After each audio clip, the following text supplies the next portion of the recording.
Shayx Zayniddin jome masjidining sobiq imomi Odilxon domla Ismoilov hozirgi kunda xabarlaringiz bor.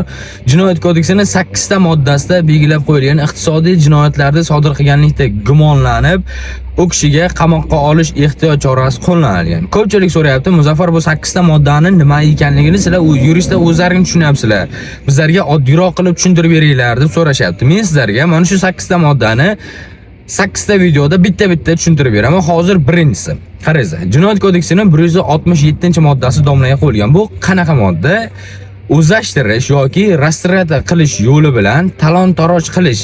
Ya'ni aybdorga ishonib topshirilgan o'zganing mol-mulkini o'zining shaxsiy ehtiyojlari uchun ishlatib yuborish. Misol uchun, men sizga deylik o'zimda ixtiyorimda bo'lgan avtomobilimni ishonib topshirdim, meni mulkim u. Siz mana shu mulkimni o'zingizning ehtiyojlaringiz uchun ishlatib yubordingiz yoki sotib yubordingiz yoki bo'lib mashinani kesib so'yib sotib yubordingiz. Mana shu o'zlashtirish yoki restoratsiya qilish yo'li orqali talon-taroj qilish deb baholanadi. Domlaga ham xuddi mana shunday norma bilan ayblov qo'yilyapti. Keyingi moddalar keyingi videolarda bo'ladi.